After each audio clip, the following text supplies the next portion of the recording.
Hey everyone, welcome to our fourth podcast. On this one, we're going to be discussing love and romance and all that good stuff from a spiritual perspective, whether or not it actually really is or can be spiritual, or how to have a relationship that helps you grow spiritually, all these type of topics. So just dive right into it. This is going to be an interesting one too, because it's going to be a bit of a debate because we don't all agree on this. And so I'm quite curious to see what everyone has to say.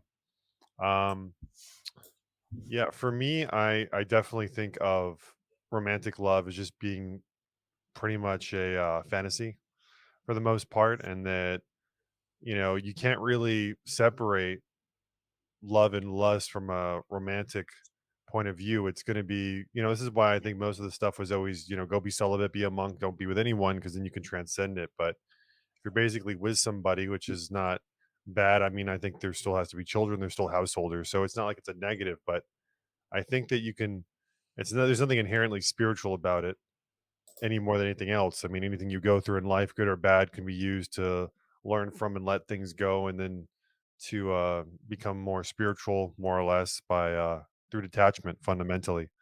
And so that's kind of my 2 cents. So let's see what everyone else got has to say. Who'd like to go next? I guess that'll be me then. All right. Well, first, I think there should be a little bit of just like definition of terms. Like love is very misunderstood, I think, especially spiritual love. When the New Testament of the Bible says that God is love, it's not saying that God is some kind of emotion, some kind of touchy feely emotion that people have. Um, so I think there's it's important to sort of differentiate between the emotional state, which is mostly like mating instincts in the human animal, and then there's just what is like the spiritual essence of love. And it seems to me that love, in a word, is acceptance.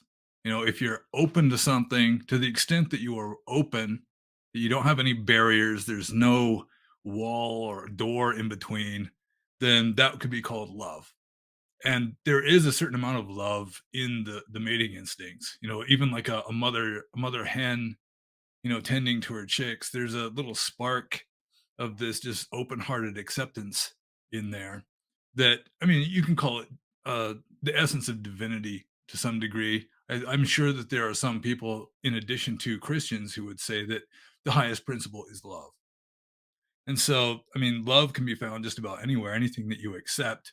And the opposite of love would be hate, apparently. I mean, that's just the standard opposite, which would just be rejection, just like shutting down, just no, get it away from me. So, love is acceptance and hate is rejection. And romantic love, I mean, there's real love in there. But also, I mean, it can be a spiritual practice. Just having a relationship can be a spiritual practice in a number of ways.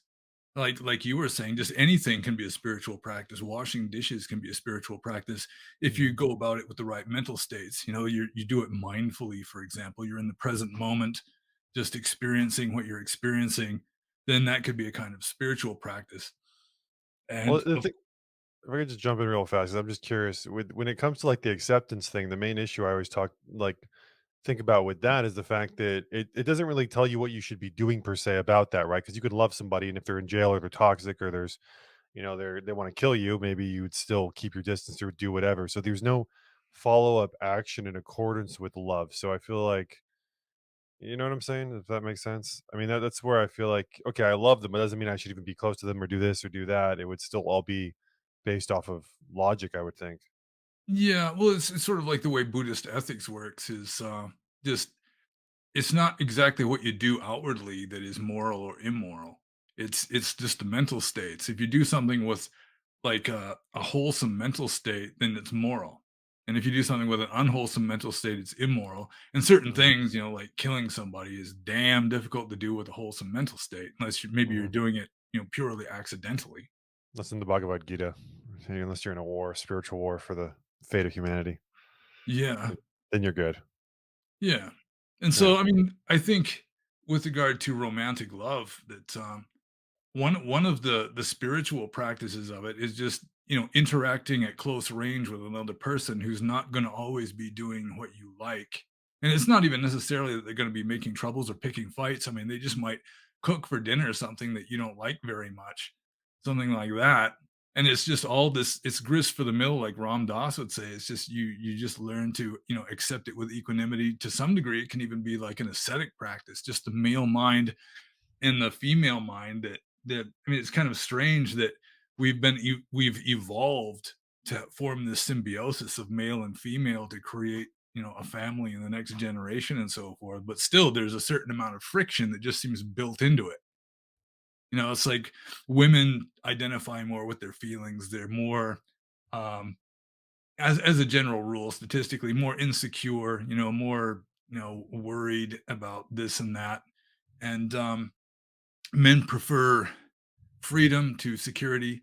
Women prefer security to freedom. And so there's a certain amount of friction going on. And just accepting that and dealing with it with an open heart is a kind of ascetic practice, it seems to me, or at least it has been for me. Mhm, So that'd be just one simple way that it could be a spiritual practice. There's one really good example of like a serious spiritual practice that's not even the highest level, and that's in Dostoevsky's novel, The Brothers Karamazov, where you've mhm, got Alyosha, who is the Karamazov brother who represents the spiritual aspect of the human being, and he's betrothed to this girl who's not only a complete basket case, but she's demon possessed besides. I mean, she is just a mess. And he just knowingly and willingly is going to marry this girl. And his guru, his starets, the father Zosima, who's like his spiritual guru, encourages this because he knows that there's going to be like massive karma being worked out through this. mhm. And I mean, that's not ideal in a romantic relationship. Certainly not, but that is one possible way that any kind of intimate relationship with another person where you're just accepting them through thick and through thin no matter what. Just getting as close to unconditional love as you can, because true spiritual love would be unconditional. And it's relatively rare in the human race. I mean, in romantic love tends to be pretty conditional. I'll love you so long as you're faithful, or there's these conditions added. Whereas I think the closest the average human gets to like real spiritual unconditional love would be like a mother's love for her children. Mhm, She loves her kids whether they're beautiful or ugly, whether they're smart or stupid, whether they're good or bad. Sometimes even the bad kids get more love because the mother feels that they need it more or something. But mhm. there's still the condition that it's her kid, so it's still not really pure unconditional love, but that's about as close as the average person gets, I think. But romantic love, I mean, once you've picked a person that you're confident that you can be compatible with, and that they're not going to dish out anything that's just beyond your capacity to accept. Once you've found the person you consider to be the right person, and then you make vows, for example, in the presence of God supposedly, then it seems like it's your moral duty to just do it. Just go Yeah, through with it. I wanna get into that whole right person thing, but I think let's, let you, Ship Fools and Sunny kinda go, get a couple words in. Yeah. Um, what do you guys think? Um, yeah, I think a clarity on the definitions is important. I don't think love is the thing sold to us by society or by Hollywood. That is something uh, fun, enjoyable, beautiful. I mean, these things might be going on which may turn into love, but I don't think that's it. I feel um, love is not something we can turn on. It's already there, and it's just kind of accessing it. Um, and so I do feel love is our true nature, but it's our true nature when it's expressed through feelings. And so that's how our essence manifests on the level of feelings. Um, whereas through the mind, it might be truth, and through perceptions, it might be beauty. Through feelings, it's love. So it comes down, for lack of a better word, from the source, which I believe is pure consciousness and permeates all the different levels of our being. And I think there's also these biochemical responses that you get such as oxytocin. But ultimately, the source of all of these things is something that's not objective, almost like it's like purely subjective and something we can't really describe. When we have that feeling of love, it's not, and strip it back of all of its conceptual baggage. Um, it's something we can't really describe, and I feel if we try to describe it, we really are taking something away from it.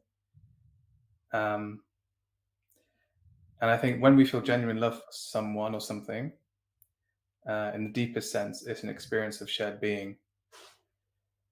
And so, um, relationships, I feel as in ignorance, when we're a separate self, we go out into the world and we try and become whole again through objects or people or experiences. And one of the ways that we try to recover this feeling of wholeness is through relationships. Usually, we're attracted to the opposite, whether it's opposite. It doesn't have to be opposite sex, but usually there's something in the other person that we don't have, and that we feel like we need it to feel whole. And I feel like this is like almost our um, spirit's desire for union. Um, and when we get it, the feeling comes across as if there is no other. As as um, as we said, it feels almost like acceptance or empathy or embodiment. Also, I feel like you can love like a tree or a landscape. Um, there's like a mysterious connection there. It's all kind of divine expression. So yeah, that's what I feel love is. It's not the thing that Hollywood or society leads us to believe that there's this constant interaction, there's fireworks. Um, I think in truly loving relationships, there's actually a lot of silence and presence, and you can't really show that in a movie or an advertisement. So that's my opinion. Hmm. Um, when I was thinking about this, I had a ton of trouble, purely because I think that it's such a wide word, like in terms of specificity. It's just I almost found it like I was approaching it from like 15 different angles. Like you could look at love from the perspective of just pure like a biochemical angle. You could look at it from a psychological or psychotherapeutic angle. You could look at it from, like maybe like how Manu is from like a more like red pilled aware kind of angle, like a little not cynical, but maybe just a bit more realistic about how romantic love is, which is probably more what I'm inclined to think, and being a little bit more specific in the way that I like to use language. I tend to view it as like a bit more of a biochemical process, and obviously there's something going on there. If it is occurring in reality, it is something. But I just had so much trouble trying to nail down even what I thought the definition of this thing, love, was. And I know it gets used in ancient texts and things like that as well. But I'm not going to lie, like this topic is difficult to talk about. I think because there's so many different angles you could approach it from. Like you could approach it from like a general metaphysical perspective, or like and I think this is where the danger comes in discussing it, is because in our civilization, as Sunny pointed out, like we have all sorts of infantile acculturated notions of what love is, that are in our culture, which is the Hollywood thing and all that kind of stuff. And it's just so tied up with baggage that I don't know. I had trouble analyzing the whole thing, to be honest. So I'm kind of more interested in a way what you guys think about it, because yeah, I just had trouble. One kind of interesting way I was looking at it was, I don't know if you guys are familiar with Jung all that much. You might be a little bit. But he had this concept of individuation, obviously, that as we mature, part of that job of maturing is individuating. And I was kind of thinking about that in terms of how you become independent as a person. And something I've noticed in romantic relationships is people who have not individuated properly, um, which is to say that they don't really act as themselves as the primary beneficiary of their lives. Let's put it that way, that they're not fully independent. They can go down this path of being super dependent upon others, and require the approval of others, whether that be a romantic partner or just other people in their lives. Um, and in a sense, perhaps they see themselves as not being entirely worthy of love because they haven't individuated properly. And like a lot of my romantic partners have been super dependent, I would say. And I believe that's because they didn't individuate and they didn't become properly independent in the way that they were interacting with the world in general. And this makes love difficult to talk about because I think that people aren't very mature. They're not very well developed typically. And romantic relationships are just, particularly these days, I really just feel like they're on a spectrum of psychological dysfunction personally.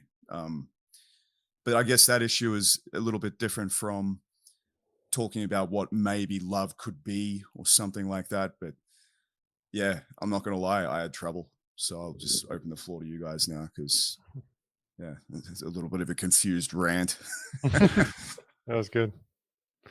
Yeah, I mean, I think I'm not a big fan of anything romanticism when it comes to women and all this stuff. I mean, a lot of it, I think it's so easy to glorify it. And I think that, I mean, one thing that it's obviously a big deal is all the divorce rates, all the unhappy marriages. I mean, even growing up, I don't think I knew a single person that was happily married.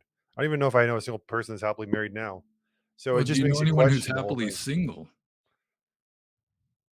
Yeah, I think I do. I mean, I think I'm happily single. yeah, Yeah, yeah. exactly. I mean, I Overjoyed. think more so. I mean, it's not as there seems something almost worse about like the how do I say like I mean, especially in the divorce case is like the biggest one where, they merge your life together and then one woman is unhappy because there's no expectations, there's no like even with the thing when you talk about like love, okay, loving someone full acceptance, does that mean that everything under the sun is acceptable then? Like if I'm poly and I have 20 partners or I have whatever, like there's obviously has to be some rules, some guidelines of stuff that works and doesn't work based off of human nature somewhere, right? Yeah, you'd think so. Yeah. So what's that? I mean, what do you think if there are rules or are there rules or then what would they be? I think they'd have to be rules that work for both or however many partners there are, presumably two. I mean, you try to find someone that you're compatible enough that you can have like at least some semblance of a shared value system, for example. Mm, But getting to something that SOFcast was talking about, individuation, I would say that individuation is like a modern innovation. I think throughout most of the human race, we've identified more with the family or with the tribe than with our individual person. So, yeah, that's why Buddhism tends to frown on romantic love. It's like wholesome love is called metta, for example, in Pali, whereas you've got words like sneha or piya, like that are more of a sentimental kind of a state that is considered to be largely unwholesome, and it's largely because of this attachment and clinging and dependence, which, from a Buddhist point of view, you're better off without. Although um, I mean, we are designed by nature to be family members, for example, and like I've said before, living the life of a layperson is an advanced difficulty setting. It's a higher difficulty setting for spiritual practice because there are more um, responsibilities and distractions and so forth, and also more temptations. But still, I mean, anything that you can do as a spiritual practice. Although some certain things like, stealing is you're probably best not attempting that one, but, still.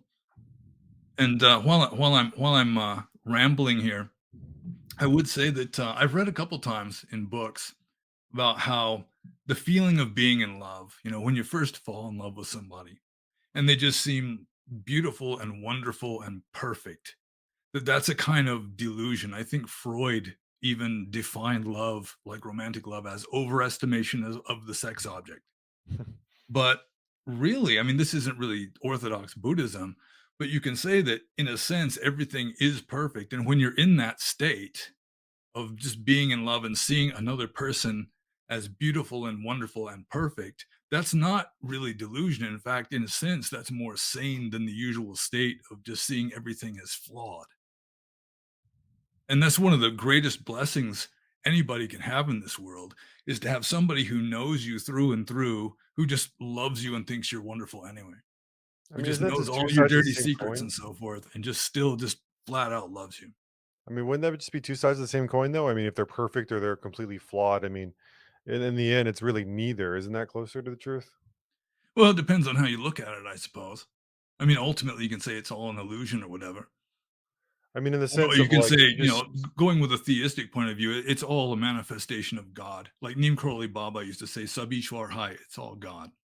And so if you can see God in another person, that's obviously going to be helpful to you if you can't see God in anybody else. well, I think even that's like a level deeper.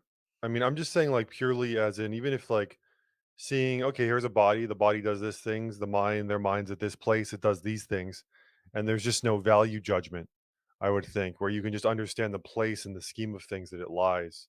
I mean, more like in that sense, not like in like the it's being able to see. I mean, the higher state is to be able to see God in all things, I think, but that wouldn't really be a projection of perfection as much as a um, connecting with the divinity of that particular object or person, right?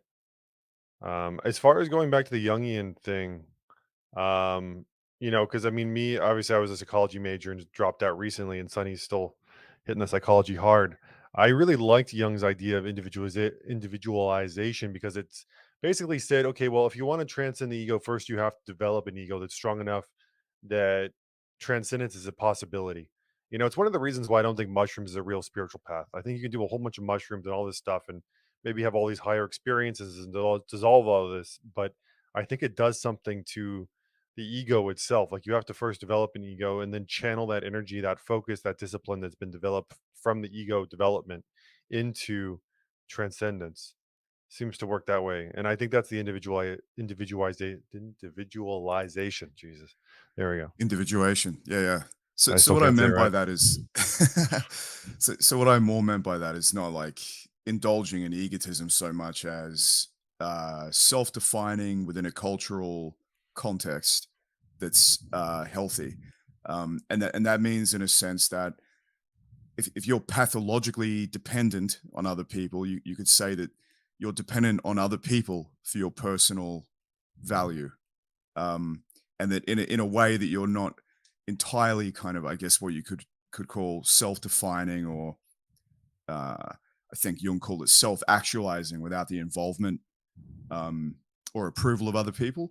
Whereas I think it's probably more desirable, and I think maybe this is where it kind of ties in with love, is that um, you can individuate in a more healthy way, in a way that you become independent of other people, largely in your values and in the way that you interact with the world.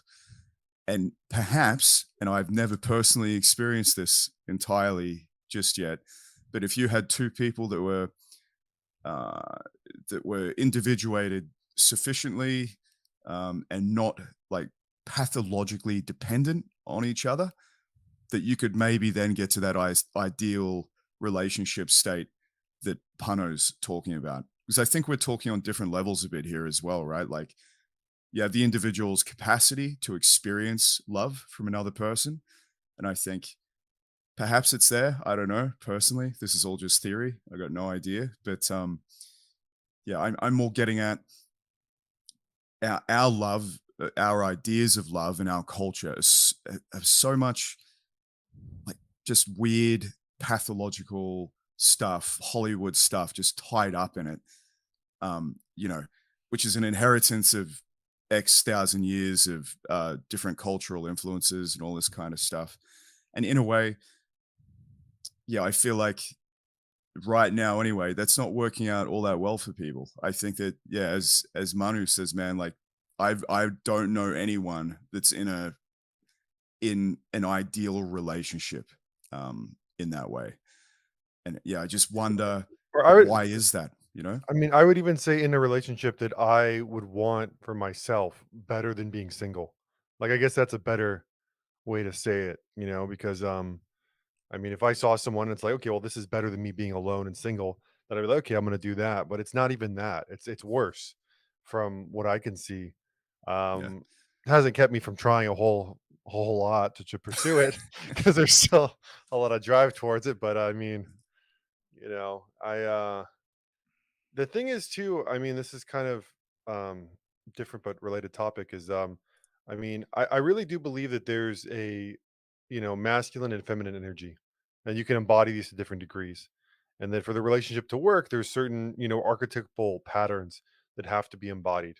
And if you embody these archetypal patterns, then things align and they work together in a harmonious way.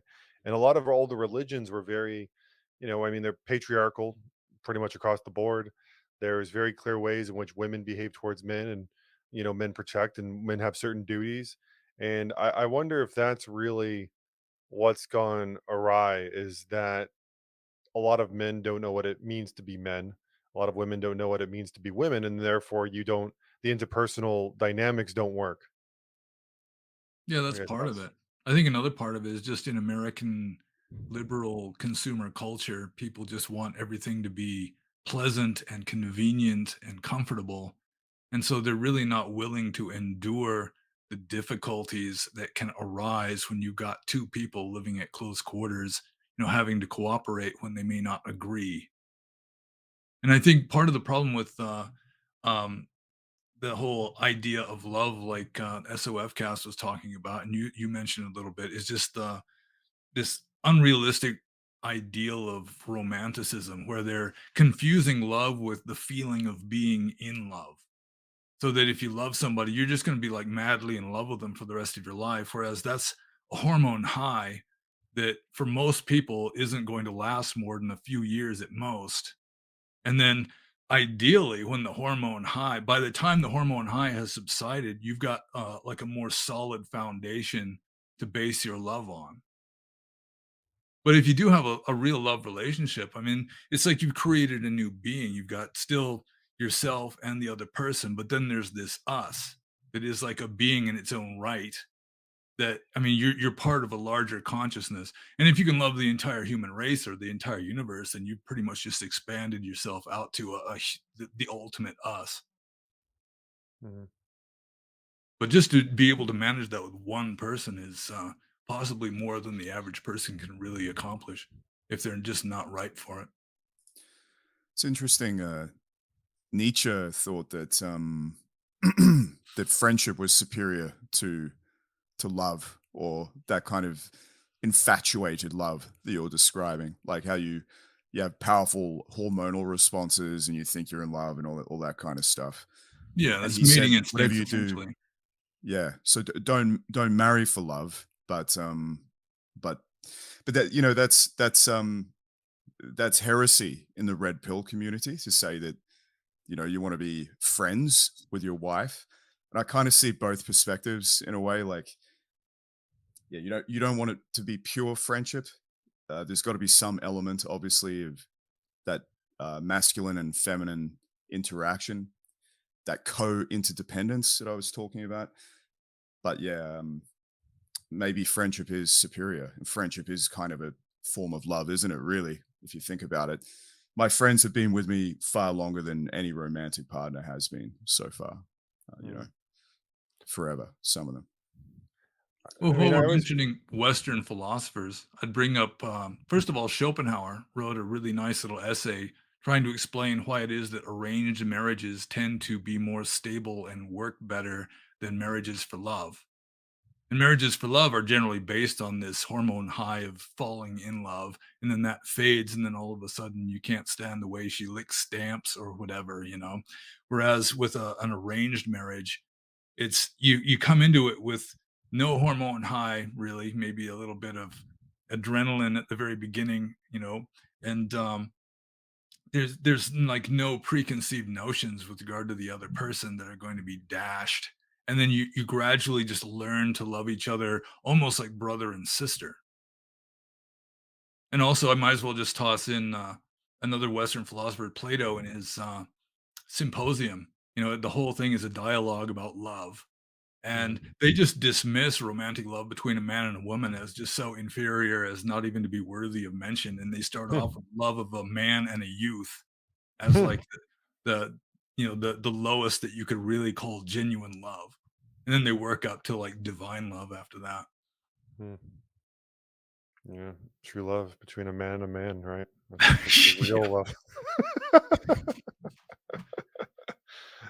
I mean, I do think that there should be some more the tribes are important, belonging to a tribe, extending yourself, having a partner that you can then use to build a family. Obviously, children are important, and having healthy families are important. So there has to be some way, I think, in which men and women can align for the benefit of themselves and others. Especially from a spiritual perspective. I think that's kind of a given. Um, but I think that with the culture being so um, toxic, really, I mean, it basically promotes every single value that I think will destroy a relationship.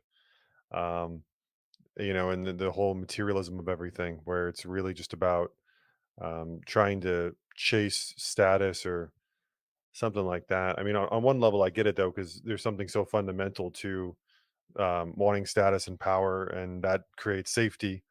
And but I mean, I think there was much more of an esoteric basis to Western culture prior to um, well, need like Nietzsche said, the death of God, and then after that, it's been kind of slowly dissolving into kind of science, which is by nature much more atheistic.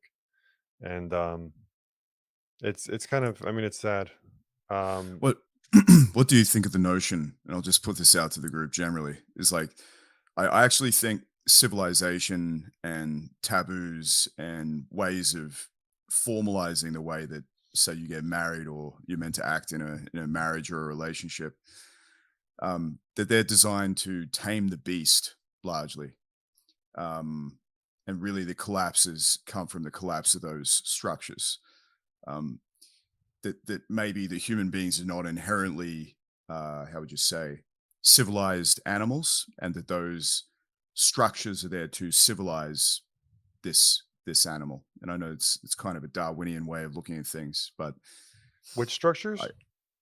the structures of marriage in a society. So marriage is an institution to try and tame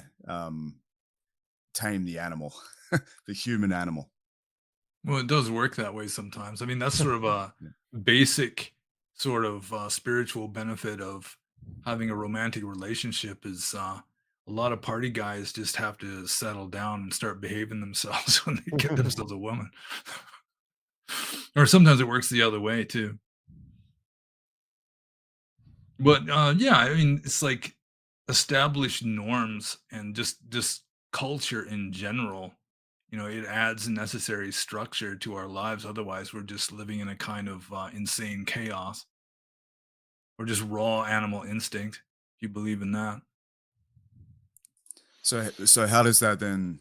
How do you tie that in with like what we call love? Is romantic love then just one of those notions that someone came up with in our culture at some point to impose that regulation of the animal? Do you I don't think? think romantic love is any kind of cultural construct. Although, I mean, it can be modified by cultural constructs. But to me, it's pretty clearly an animal instinct. It's like a animal mating instinct in the human animal. It's like the forming of the pair bond. At least So you, the yeah. feeling, the emotional feeling of falling in love, I would call just an animal instinct in the human animal. Although it does have a spark of genuine love in it, to the extent that there is acceptance, open-heartedness, like at least some slight breaking down of Pink Floyd's wall, then there is some genuine love in there. But people confuse the emotion or the instinct, the mating instinct, with the the essence of love that underlies it. Seems to me. Hmm, I'm still confused, to be honest. I don't. I just can't see how those things are separated in a way. Like they're the same Same thing. Yeah, I don't know. I'm confused. I I'll mean, just I I'll shut I up. feel like for me, I can't really get over like the fact that most monks and a lot of the spiritual paths, I mean, like all the intense spiritual, I mean, as soon as you basically, really want to pursue spirituality, they basically tell you to be celibate and go become a monk, right? And we've kind of done that. And, it's like, why is that? I mean, if it was really like, okay, well, you can just find love with a partner and it's all kind of the same, there wouldn't be any reason for that. Like, there's obviously something it's subtracting from spiritually that justifies it. That I think it makes it obvious that it wouldn't be an ideal spiritual situation. I mean, not that I mean it's probably slightly better if you can do it than, marriage. I mean, I think even in the Bible there's kind of a verse that if you can't basically be celibate, then better off to get married. And if you Yeah, can't get better to married, marry than to burn. yeah, yeah. So it's kind of like on that, those stages. Um, but man, I think it's there's a lot of temptation and it's very like I mean, I think that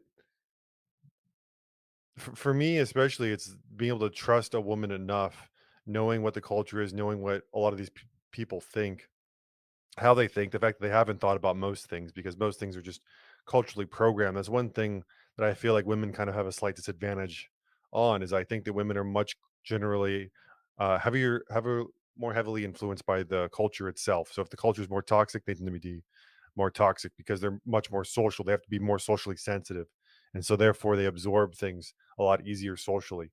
Well, men, it tends to be a little bit more life is harder on men, tougher, and it tends to be make men more into an individual that then has to think for themselves and lead. And leadership, I think, even as a whole, tends to be far more a masculine quality for that reason. And it serves its purpose. So you have one side that is more entangled with other people, with the culture, and you have one side that is more of a thinker, individualist, and that's more the masculine energy. And it's kind of there's an interplay that's good between those two. But I mean, when the culture is really bad, I really feel like the women are like basically the first to be affected by it and affects them far more. And Yeah. that's yeah. Yeah, I wrote an essay trying to explain that it's like instinctive in the human female to be more adaptable, more chameleon like with regard to whatever happens to be in fashion, whatever is the cultural norms, largely because according to the theory, throughout most of the history of the human race, you've got intertribal warfare where one tribe goes in and kills all the men and just takes all the women as concubines. So a Hmm. woman much more than a man for a million years of our existence could just find herself transplanted into an entirely new system with worshiping different gods, talking a different language, wearing different Hmm. clothes and so forth. So they have to be more flexible with regard to that stuff, whereas guys Hmm. are more conservative in that regard, I think. Hmm. Although I will mention that I seem to have lucked out in that my sweetheart had a radical feminist mother and she sort of rebelled against that and became trad. Well, I think that's the number one quality for a good partner is an anti-feminist. That's like the beginning criteria, you know? Yeah. Okay, if there's any feminism in there, just run the other way. That's pretty much my basic. I mean, but on a serious note, I mean, what would you say are the qualities? Because it's funny. I mean, I almost got married myself. I was with a Korean woman for 4 years, moved to Korea, but eventually I realized she was, so she would have been unhappy in the US and also too with me and my spiritual endeavors. As much as she might try to understand, it just wasn't a part of her reality. And I loved her, and I still love her and I still feel like, now she's married and happy and she's in Korea and I feel like I did the right thing. But I mean, to find someone that really values both spirituality and growth and not just trying to get a bunch of money to have a comfortable life, which is I think what most people are pursuing is entertainment and comfort. And I just fundamentally disagree with that. But that's also too a more masculine frame. I mean, I always kind of go back and forth about, I mean, let's say, and I do. I mean, I would love to have get married and have a partner I could trust. I mean, what really are the qualities that have to be there? And then what stuff is negotiable? You can negotiate. I think that would depend on your capacity to love and be vulnerable. Because, I mean, in order to really love somebody, you have to be vulnerable to that extent. You just have to be open hearted and just, have all your armor down. And It may be, the main difficulty is just finding a person that you can trust enough or be intimate close enough that you can actually just let your armor down, just knock down Pink Floyd's wall in that direction anyway. And I read one of the first self-help books that I'm aware of is Games People Play. I can't remember who Mhm. wrote it, back in the 60s. He's Heard just about it. the whole premise of the book is that most people are incapable of intense intimacy with another person. They just don't have the spiritual maturity or the emotional maturity. They just cannot be intimate in a prolonged sense with another person. And so they have these games that they play that sort of keeps the person close, but not too close, sort of like at Mm, arm's length. interesting. And yeah, and I think it's true. I think most people really just are clueless with regard to like the higher nature of love, like the spiritual aspect of it. And like again, Buddhism really frowns on romantic love and so forth, but I think most of the spiritual teachers in the West, including those that are considered by some to be enlightened, like Eckhart Tolle and Adyashanti and people like that, they tend to be married. Mm. So it could be largely, I mean, to some degree, it's a cultural thing. Ancient India was really into renunciation and becoming a wandering vagrant and so forth, which doesn't work very well with women. But I mean, also, like it's in like a the typo. relationship. Yeah, I mean the typo wives, right? Because even like say like one of my favorites is Nisargadatta Maharaj. He Yeah, was married, but I mean all these people had wives that were supportive of what they were doing and yeah. understood and stuff. And it's like I don't even think I've never even gotten close to. Well, maybe maybe I have gotten kind of close, but it's still like there's just so many things that have to align. I have to be attracted to the person enough. Usually even age is a factor. I usually just don't feel like if a woman is not within a certain range, I don't feel like having children with her, which is a big factor. And if I want to marry her, and so there's like the beauty thing, there's the age thing, there's the then if they're younger, the amount of them actually having thought about certain philosophies and being able to be compatible on a philosophical or spiritual level is unlikely. So I mean, I'm just like, did I just paint myself in a corner, and do I really want anything that wouldn't be that? I mean, that's basically what I've been debating quite a lot. Well, I think part of it is you're an American, and so you're fussy. Like in Burma, for example, you spent some time in Burma, didn't you? I did. Yeah, good old 3 months. And I think one of the advantages of people getting married in Burma is that it's largely a conformity oriented culture. And so everybody shares more or less the same values, and you can Mhm. just like mix people together almost at random and they're going to be compatible. Yeah.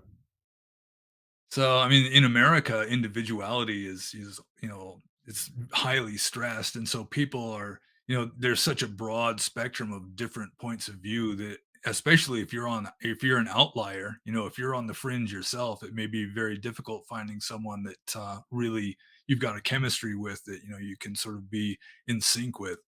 Well, I think anyone that's really deeply spiritual, like it has developed more and more as an individual. It tends to be different. I can't think of even of a single spiritual teacher that I respected that wasn't a completely his own person and different from just the society at large in a way. Um, so I mean, which also makes me think maybe there is a point where marriage itself is such a cultural thing that you've basically decided to be outside the culture because you've decided to pursue a path that's not really endorsed by the culture, especially American culture. Maybe if I was an American, it would be easier. If I was in India, I probably, could still find a wife and it'd be fine. But Yeah, or your parents would just fix you up with a wife when you were 12 years old and you wouldn't meet her until your wedding day. yeah, well, what's really funny actually is that my parents were married in a Hindu ashram. They both spent 10 years there basically meditating together. Um, got married, and then I was born, and the first 5 years of my life were in that Hindu ashram. And I remember going to see an Ayurvedic doctor. We were talking about relationships. He's like, and I told him about my upbringing and stuff, and he was like, "Oh yeah, the reason you have never gotten married is because your ideal is what your parents had. That's what you were brought up, and that's what you want. And there's some truth to that. I mean, I think no one's ever kind of good enough to some extent because it's like I still want someone that I can meditate with is spiritual. We spend all this time, and then from that can come whatever. But yeah, it's just but on the other side, I think too. I mean, I've always had a very strong sex drive, and it's like I can go out. Girls seem to like me in general for the most part, so it's like it's very tempting, and it's like just being torn in two directions. It's quite frustrating, to be honest, from a as someone who's very spiritual. It's like on one side, I'm like, okay, well, I just want to meditate and I shouldn't be doing this. But on the other side, it's like, oh, let's go out because I know that it's going to be fun, And so it's, yeah, just driving me absolutely crazy. Well, part of your problem is that you live in Los Angeles. That is a problem. I'm gonna come. Yeah. I'm gonna come see you, Pano. I'm coming to you. Yeah. Moving into Yeah, your I'm in the house. Bible Belt. Lots of That's conservative Christian, like church-going Christian girls. okay. Good. Good. Find me one before I get there, if you could, please. I don't Oh have a yeah, lot of okay. time. If you could just, get some friends, put out an ad in my picture, Oh yeah, there you maybe go. put it on some posts at church. See what happens. But well, Um, you guys. yeah, just to add to that, Manu, I don't think it's impossible to find someone who shares a love for truth as you do. How many people are there on the earth? I feel that if you both share a love for truth, I think that's the greatest opportunity the relationship has to survive the entire distance. Um, because there's always going to be grievances, you know, divergences of views and opinions. We have different conditioning and emotional characters. So there's always going to be, um, you know, us rubbing up against them in different ways. But if we really have that reset button, and everything can take a fresh start. And I feel that that reset button is, love for the truth. Um, Whether the other person knows it or not. And either it can be that way, or I think you just have to be utterly vulnerable and accept everything in the other person, which is very difficult, especially if you're with someone who is very brainwashed by society and is, um, investing their happiness in objects and outer things. But none of that is reliable. So if you find someone who um, does share a love for truth and understanding, then you can really be truly intimate, I believe. It also removes the impossible demands that people place on each other to make them happy. Because I feel like true love involves detachment, and it doesn't have that insecurity that most relationships have. So, never say never. I can't. I think um, that deeply loving someone doesn't overcome everything in relationships, but it can overcome a huge lot. And obviously, there are other human elements that need to be mixed in, like physical, sexual, intellectual. But ultimately, a love for truth will take you very far. So, yeah, I do feel like that's important. And a large capacity for forgiveness. Yeah. I just wanted to add something else in because I think we're talking on a very spiritual level, but I can't help but return to this more like I guess what you call a hardline biological approach to this in some way. And I think part of the reason marriages aren't working, at least from what I see, is that men need to be given a reason to bother. And I'm just listening to Manu, and this really came up. I really feel like one of the big reasons is paternity of children and ensuring that you haven't been cucked, to be honest. So you look for those features in a woman that they're not going to do that to you, because raising someone else's kid is biologically a disaster for a man. You're wasting resources, you know, raising someone else's kid. So from a dude's perspective, you're going to want a woman who's not going to do that to you, and you're going to look for traits in them that show that they're not going to do that to you. And let's face it, society has gone down a path where they encourage that kind of behavior, at least the outward forms of the behavior that would indicate a woman is that way inclined. Um, and the other thing that men need in a relationship is really leadership, and that's not to be beaten down like a fool by their wife. And I see that a lot. I see that a lot in relationships. People who are still together and in fairly functional relationships, they've got houses, couple of kids, that kind of thing. But I just see women just kick the proverbial shit out of them constantly, and they just look like a dog that's been abused. You know what I mean? It's actually a really sad sight in many ways. Um, I honestly feel like one of the biggest reasons that relationships aren't working, romantic relationships aren't working in our civilization at least, is because men have no leadership and they really just can't be fucked. Pardon my French, getting into it, and they're rejecting it in larger and larger numbers. Um, and look, people can write books on whatever they want, equality in relationships, love languages, doing equal housework, whatever nonsense is out this month. But it's not going to work because there's no real need to be in a relationship. And I'm diverging a little bit from maybe what other people are saying here, taking a more biological approach. But I think there is a very large degree of self interest in a romantic relationship, or at least a marriage. And, you know, our civilization is not giving men any reason to bother overall. Obviously, there's exceptions to things, but the more you chip away at that male propensity for leadership, I suppose, leadership of the family, and also in the guarantee of the paternity of his children. And you see that today, right? You see like certain countries saying, well, you can't have a DNA test if you're suspicious the kid's not yours. Policies like that. And that actually ties into female sexuality and its drives to a large degree. So I think you're going to see a further bifurcation, a further collapse of romantic relationships because more men are just going to check out.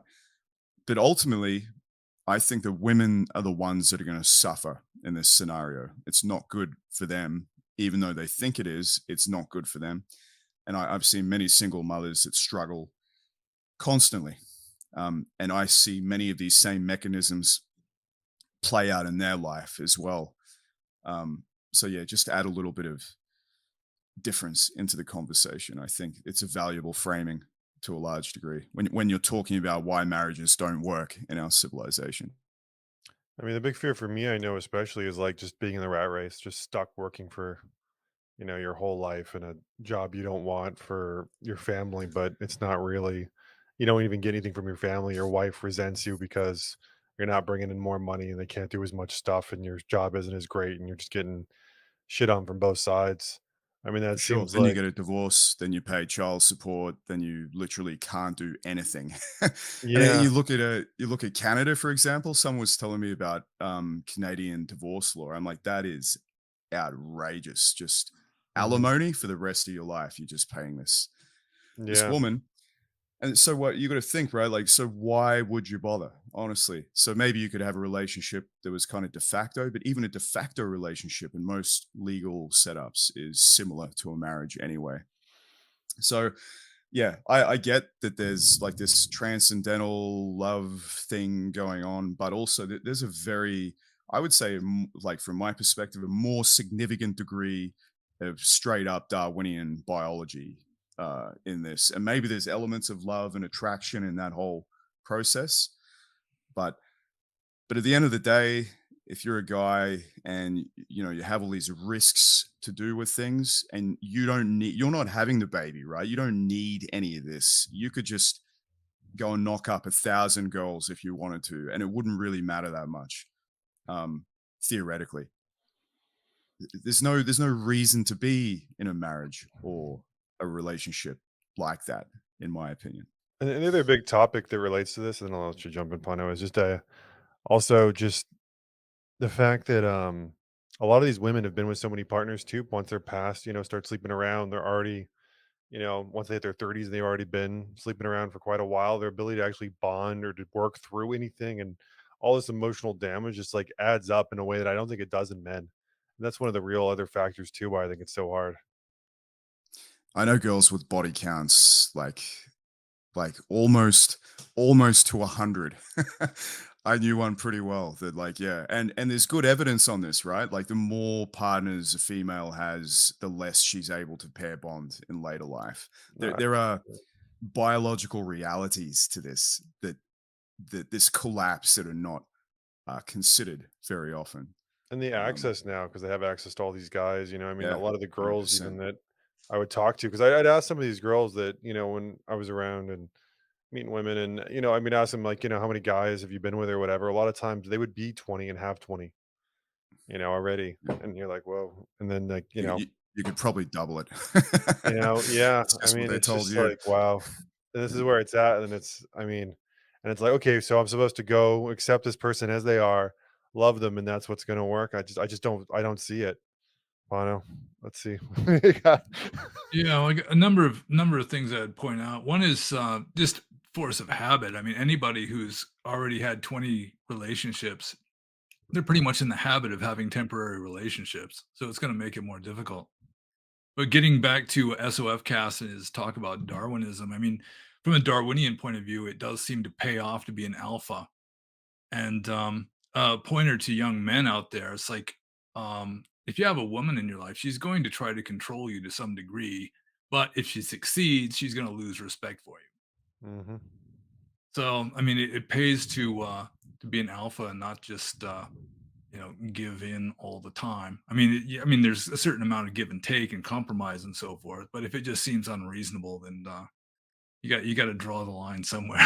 So I don't get where the acceptance is. Like I feel like this is like there's a certain standard as we as men have to meet and understand, and then that's what's going to lead to the promised land. But I don't. And then when it starts getting to like, oh well, you just accept them as they are, this and that, it just seems like such a counter argument. It's like, what about having conversations with her, how to, you know, move things in the relationship in certain ways and communicate? Because there's going to be a lot of how to do all that. I feel like is just so brushed under the rug, and a lot of it is stuff you kind of have to learn by developing your own alpha sense of things, I think, and then you can basically impose a certain sense of discipline, a certain sense of respect being a big one. I don't know, I mean, that's why the that whole argument about the radical acceptance of a partner, I just start thinking of all this other stuff that we're discussing right now, and I'm just like, I don't know how you reconcile this. Well, it helps to have somebody that you're reasonably compatible with. I mean, to find somebody that you're compatible with enough that say, okay, I can be with this person for the rest of my life, and then you make the commitment. Mhm. But still, I Yeah. mean, it's like just staying with I mean, it's like life itself is difficult, and people just blame, like someone's unhappy that they're single, they're unhappy. They think, oh, I'm unhappy because I'm single, and then they get married and they're still unhappy because it's just human nature. I mean, if Mhm. you're happy single, you're more likely to be happy married. If you're unhappy single, you're more likely to be unhappy married. And then they get married, they're still not happy. Well, maybe I should have kids, then I'll be happy. And then they have the kids, and then they're pretty much just stuck. I mean, personality plays a big factor too. Um, as far as finding a good match as well. That's a big part of it. Yeah. Yeah, I agree with that. I used when I lived in Burma, it's like lived in Burma for more than 20 years. And mostly I was interacting with, simple-hearted Burmese village women, you know. And every once in a while you meet one, you just kind of think, what would it be like to marry her, and she'd be faithful, and she'd be religious and virtuous to some, relatively speaking. But still, I mean, she'd have almost no originality, just be sort of like a housekeeper that you sleep with, and there'd be very little input into conversations and so forth. You don't think it's going to be like Thailand? I mean, Thailand, it's basically a polygamous culture. I mean, the amount of cheating, all that other stuff. I mean, it might look innocent on the outskirts, but I think in reality, there's a whole bunch of stuff going on. Well, Yeah, I'm not The sure about French are like Thailand. that too. So was Yeah, that? the French are like that too. Hmm. Mistresses and things. Yeah. Yeah. I mean, I don't. I still think. I mean, there's obviously countries that are not as bad as here. I mean, it was even weird when I was like in Ukraine before. and seeing the traditional kind of perspective over there. Um, it was very strange, actually. It was like the first time I kind of realized, okay, well, if this was a conservative culture, what would it look like? It's definitely a lot healthier. You could just tell that everything was taken much more seriously. Like the how casual sexual things in marriage and relationships are taken in America is also like just makes no sense to me. I just don't find it to be a casual thing. There's so much at stake in a way, emotionally, Yeah, well, the mentally. person you choose for your mate is that's one of the most important decisions you're going to make, assuming that you make it. Yeah. Yeah, I mean, I honestly, I'm probably like 90% just been like, I'm probably never getting married. Probably gonna do my thing. I'll go out, have my fun when I want to, and I'm just gonna do my meditation, do my whatever. Off and on. I can travel. I have my money. I'm self sufficient. I mean, what else? I mean, it would take so much convincing. I feel like, or so much a certain woman that really I felt like actually added enough to make it worth it, and it makes me think that it's probably never gonna happen. If I'm being Ah, hundred you'll be percent right, honest. mate. No need to get sad about it. I'm sure something will happen. Yeah. Yeah. No, like, look, I agree, Marty. You got to find someone that enhances you, right? Like, it just comes down to that scale. Like, I is feel this person enhancing me or are they diminishing me? And most of them diminish, I think, these days. yeah, I've just had Um, such a wide scale and so many experiences, so many different types of women, and it's just like it just feels like it's always something. There's something if the yeah, one thing is working, another thing's not working, and it's just like, the other thing, just quickly, is like age. So we're probably about a similar age, and I mhm, think the reason, like, Pano is talking about people in Burma, and they're probably getting married when they're like, I don't know, 14 or something, probably. But when they're young, and I think there's like an idealism that goes along with, like, I remember being younger and just your capacity to be infatuated maybe or to fall in love was a lot more innocent and pure, and as you get older you become cynical and it just becomes harder to find someone for that reason, I think, which is why maybe cultures encourage people to get married at a young age. I mean, It's also my too, experience. if you can pull it off, I mean, you know, being able to have sex with different, I mean, from evolutionary, going back to the biology, if you're such a guy that you are, desirable and you can have sex with multiple beautiful women when you please, as you please, I mean, that's a pretty solid, like, that's something. I mean, it's Yeah, Well, if you're that's willing to leave, experiencing divine love often. various litters of fatherless children, I mean, there is a certain responsibility there too, I think. well, or no children. I feel like it's more like the likely outcome. I mean, I don't know, even with the kids thing, it's like maybe it's with all the unknowns, it's like, I mean, this is really a good idea in general. I question it like quite a lot. I mean, I'm 33, so it's kind of like at that point where you're starting to think, I got to make a decision, I guess, to some degree. I mean, there's still some time, but um, I mean, I know I would definitely never marry someone unless I knew them for a number of years first, and it's also too. I mean, I've had relationships, recent ones, where I really fell in love and thought everything was great, and it was completely like I was so everything was exactly the opposite of what I thought it was. And I've been blindsided like a good 2 or 3 times, maybe within the past, like, 2 or 3 years. They were, like, where I really invested and it just went so far south. And so I think that's a big part of it too. It's like, I don't even trust my ability to judge it now. Yeah, well, I started off cynical. I mean, my parents were married a combined total of 10 times. My father was married 5 times and my mother was married 5 times. So I was rather cynical in my youth, just seeing what a fiasco most of those marriages turned out to be. My mother was divorced 5 times, but my father, number 5, was the right one for him, and he was happily married with her for the rest of his life. Wow. So I started off cynical, but then, I mean, as you get older, um, I assume in most people a certain maturity kicks in and just the capacity to love or more of an appreciation of um, the rewards of of a loving relationship become more apparent or seem more worthwhile or something. Yeah. I mean, right now, I think I'm just I'm gonna visit you, Pano. I'm gonna see what your relationship's like, and then I'm just gonna judge off of that. I'm like, okay, if Pano could do this, will I Yeah. accept this? Because I don't think I can do better than Pano can do. Follow us So, around taking notes. Come to London, they'll love your accent. yeah, yeah. I was in London actually. I got my heart broken in London. I did have a girl. I was there for a whole month, believe No it or way. not. Yeah, yeah. It was she was like half Thai, half Jewish, and she was really interesting. But yeah, that was an absolute fiasco. The whole thing, it was ended in flames. It was a long story. But yeah, Karma. yeah, a lot of karma. Making a lot of karma for myself. That's what my dad keeps saying. Because my parents are very spiritual and they're just like, my dad's like, don't make karma for yourself. I'm like, oh crap. Keep messing that one up. Yeah. I had an alpha father. I mean, he was just the stereotypical alpha male, I think. And I mean, he just needed a woman in his life. He just really liked women, and he usually preferred being in a relationship with a woman, and he was fine with monogamy.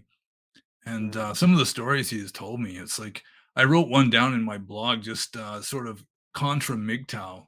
It's just, this is how you go about it. You don't just complain about abusive women. I mean, like my father, when he lived in Alaska, this is back in the 50s before I was born, he was shacked up with some Eskimo woman named Nellie. And, she was pretty much just there to, look after the house and somebody to sleep with, I think. I don't think they shared ideals or any such thing. mm, And one day he came home from work late, and it was totally innocent. He was helping someone start their car or something. But when he gets home, he finds Nellie, this half wild woman, bare ass naked in the middle of the kitchen with a butcher knife in her hand. And she is just furious and she accuses him of being unfaithful. mm. And it's kind of understand, she's just in the mood. She's looking forward to getting home, and he's just late and he's not showing up, and she's getting more frustrated and more pissed off. And these worst case scenarios are spinning through her head until finally she's convinced that he's messing around with somebody else. And so she literally comes at him with a butcher knife and tries to kill him. And my father, he's not a coward, so he grabs her arm that's holding the knife, but she Yeah. cuts his arm up pretty good doing this kind of stuff before he gets the knife away from her. And finally, he gets the knife away from her. He's got her pinned on the kitchen floor. She's already naked. He thinks, well, what the hell? So he goes for it. And he said that this Eskimo girl, I mean, just being screwed on the kitchen floor in a puddle of blood just turned her on. She just went ballistic. And then it was just everything's fine. It was just I could not comprehend my father, this woman who literally tries to murder him with a butcher knife, and he just continues sleeping with her. And then on a later occasion, she prostitutes herself with another guy in order to get the money to buy my father's birthday present, and that was too much. He couldn't Wow. accept that. But trying to kill him, it was fine. It was just he just took it and kept going. It's pretty alpha. Yeah, I think so. I'm gonna find Kind of myself a fiery incomprehensible. Eskimo. Oh Yeah. Yeah. man. If we just had fire Eskimos that were trying to kill us all the time, we'd be way more on our game.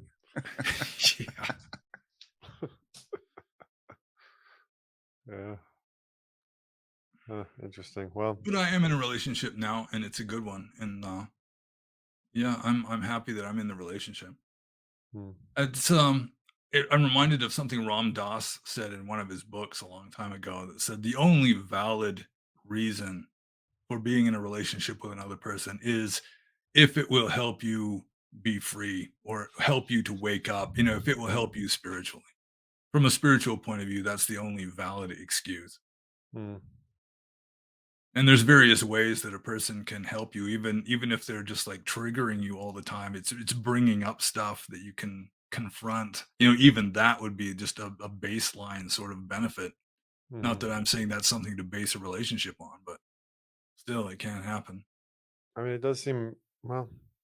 Yeah, it's interesting. Even with the monogamy versus non-monogamy thing, it does seem like. I mean, I thought kind of for a second there that monogamy might be better than going around or sleeping around with a bunch of women, but then also too, I mean, you have people who are just codependent, and it's definitely worse. on that side. I guess it just depends on yeah, what's in the highest good for what you need. I Yeah, guess I think ideally you would stay together, a man and a woman or, whoever they are would stay together, not through like attachment, which, is the cause of all suffering from the Buddhist point of view, but just because you both of you acknowledge that it's just the right thing to do, that, you are compatible and you enjoy each other's company and you love each other and, you're happier together than apart sort of a thing. And so you I just mean, the do thing it. is, I mean, I want to grow, and I know how much someone that you're living with is going to take up your energy, your space. I mean, the thing also I'm afraid of is like, okay, so I'm very spiritual, right? So I do a lot of meditation, maybe, and I get older, and I start wanting to devote more and more time to that, and she's not really into that, and having someone like that that maybe isn't as dedicated or whatever in your space, I feel like, man, this would be such a disaster.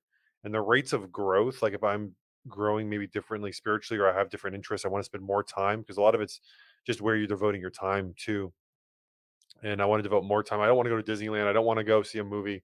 I want to go to the temple. I want to meditate, right? And she doesn't.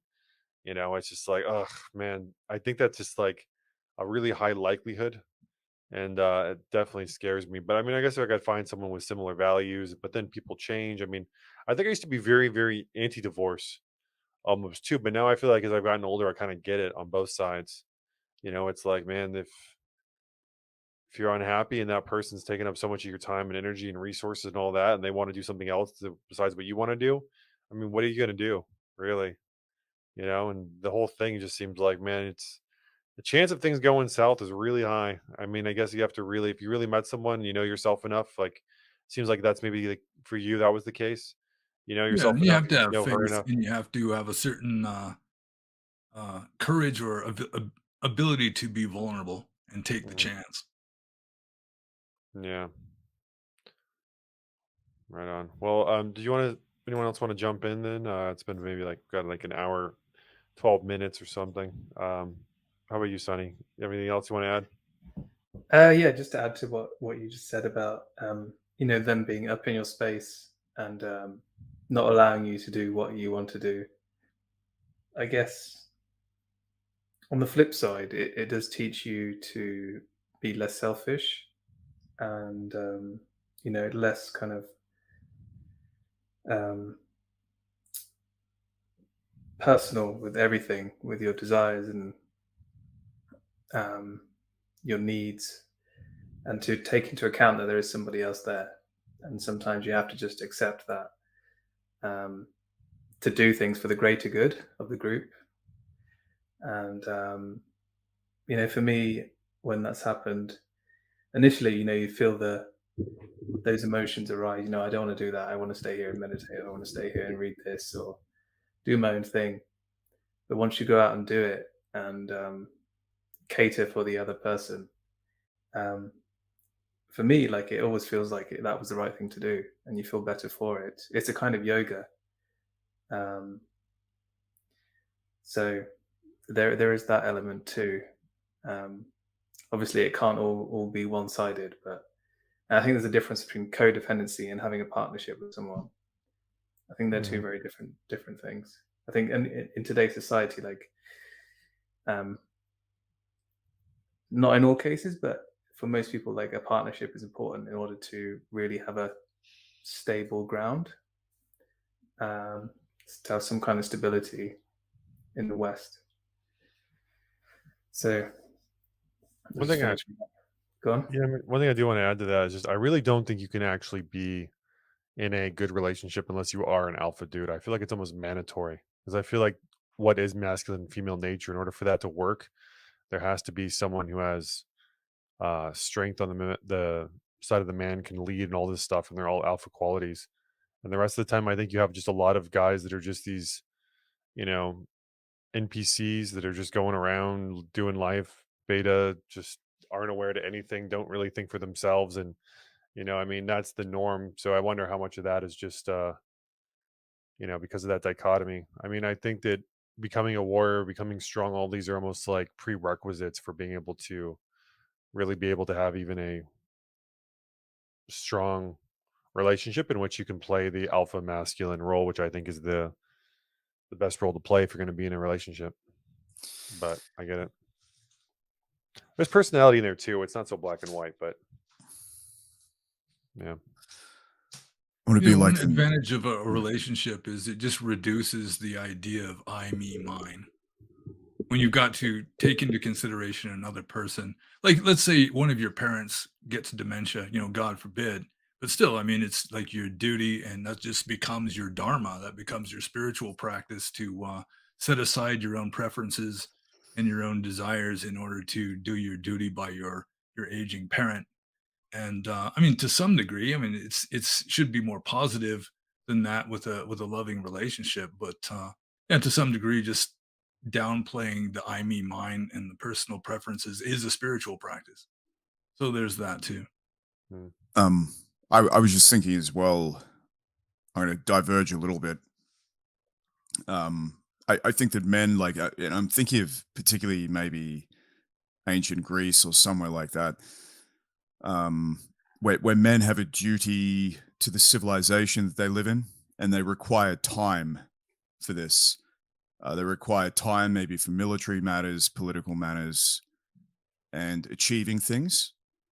If you're henpecked and you're going to the shops with your wife and helping her choose dresses, or going to her, or placating her obsession with social engagements, as many of them have these days, as a dude, you're not going to achieve anything because you're going to be dominated and you're going to have no time to do anything.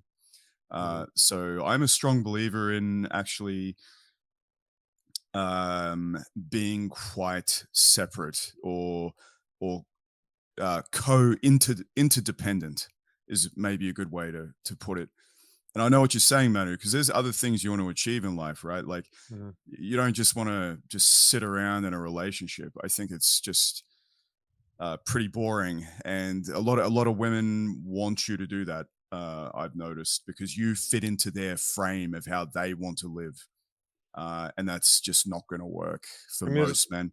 there's so much money. It's Yeah, the materialism. It's like they want to go here, want to go there, do all this stuff, 100%. empty Yeah, vacations. They want a nice house. Even with my ex, I remember we got into a really big argument about houses and like what our goal was, and she was like, "Oh no, I want like a giant mansion with all this stuff." And yeah, it's like, so you want me to work yeah, all the time forever so you can have yeah, all this luxury stuff, even though, I mean, it doesn't interest me at all. And I was basically like, yes, because that's what I deserve because I'm so beautiful. And it's just like, fair yeah, enough. Someone might probably marry you that does have money and will do that, so I can't really blame you on one level, but it's just like, yeah, it, to me, it's so distasteful. It's like, I wouldn't don't want to be that guy. I want a beautiful woman, but if it takes, you know dedicating my whole life to this pursuit of money, and I can't have any freedom, then it's not worth it to me at all.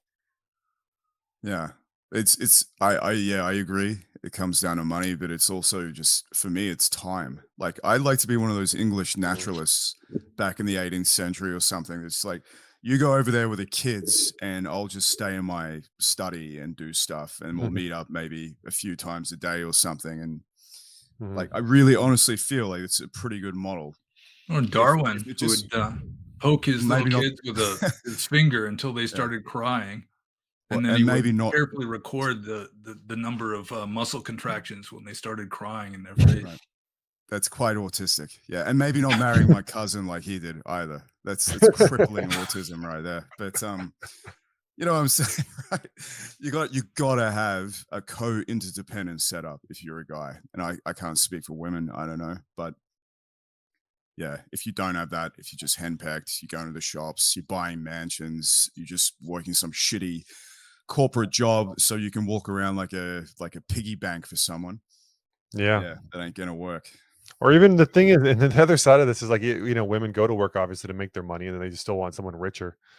So all the smart women, even if they're smart, go do all that, then they're still not happy because you have to make as much, if not more. But a lot of the jobs too are very femme centric. It's a lot of like, sit in the office, keep your mouth shut, do your paperwork, and it's like, that's not gonna, No, you know, 100%. The corporate world is miserable now. Miserable. It's yeah, awful, just in so many ways. And for that reason, it's just, you feel like an infant. Just the activities and everything. It's oh yeah, awful, yeah, for awful. sure.